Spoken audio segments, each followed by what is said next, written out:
Hey, it's Todd from Wirebuzz. Right now, Chris Lang is with us from gplusnights.com. One of the interesting things, or one of the great things about Google Plus is circles, right? And how you can send a message to your business friends or your clients and separate the two.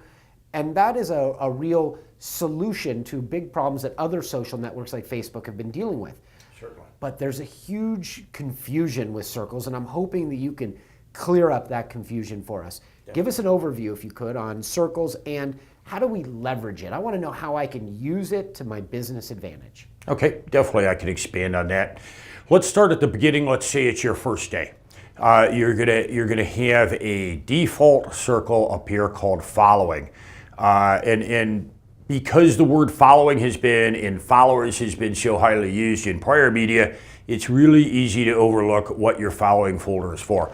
Your following folder is your gross, I don't know this person, I'm gonna try them out, and I'm gonna give them the least amount of permissions to access me as possible. Your following folder is the, I'm just gonna throw them in the bucket and try them out spot. Now, of course, And what are you trying them out for? Trying out to see if you like their posts?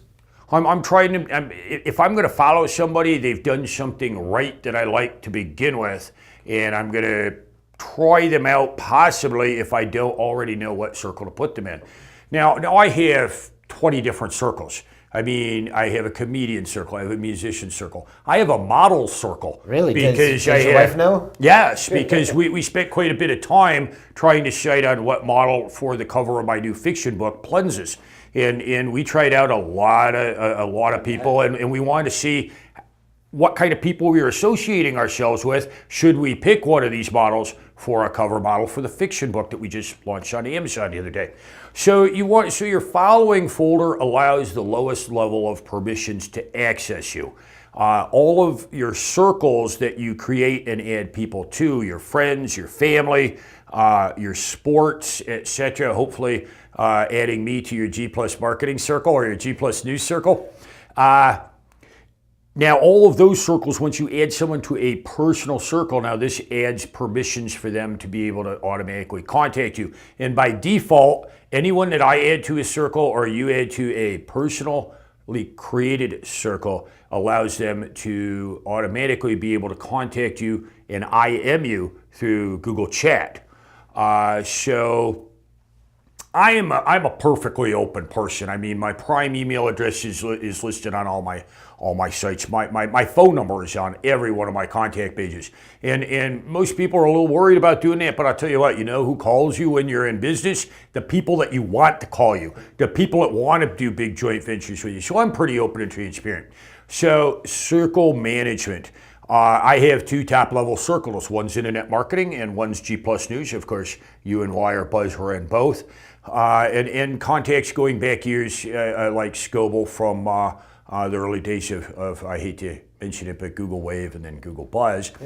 So as you build these circles, you want to create top-level circles, and you want to create keywords around them too. I believe that creating your circles with good keywords, because of course this is accessible to Google in a very ubiquitous overview sort of way. I kind of like to tell Google what I'm interested in and where I like to spend my time. So of course my G Plus News circle and then my internet marketing circle are visited and almost always open. It's the first thing I do. From there I might go down other circles into other niches. Also, when you create a circle, when you access and click through to any of those circles, you'll see a slider that you can grab with your mouse on the top right. A lot of people suggest turning that way down in various circles. That is a big mistake. I keep them wide open in all. And when I go to my mainstream, and whenever I have extra time and I just have time on my hands, and I highly segregate business into business work periods, and I don't do social into work is done. And my wife Margie will tell you I'm pretty nutty about getting work done. And it's hard to do in an information overload world, but a lot of people say, oh, turn your sliders down on all of your lesser circles.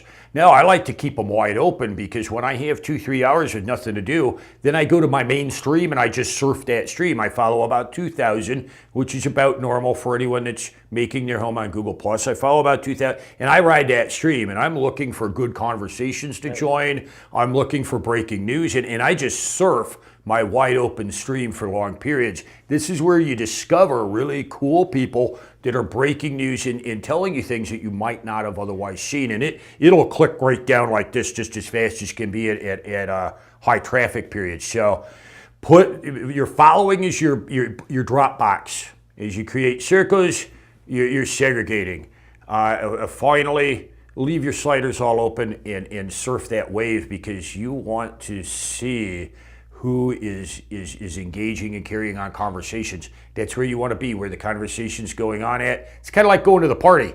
When you're in high school and you pulled up at the party and no one else was there, you might have dropped in and had a few beers. You might have stolen the keg and gone to the party where all the girls are at down the street. People like to go to parties. Finding where the party is at is what Google Plus is about. I was the only kid in my high school with a keg tap.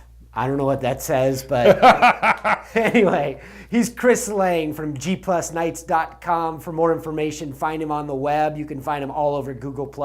We've got more episodes coming up right here at WireBuzz.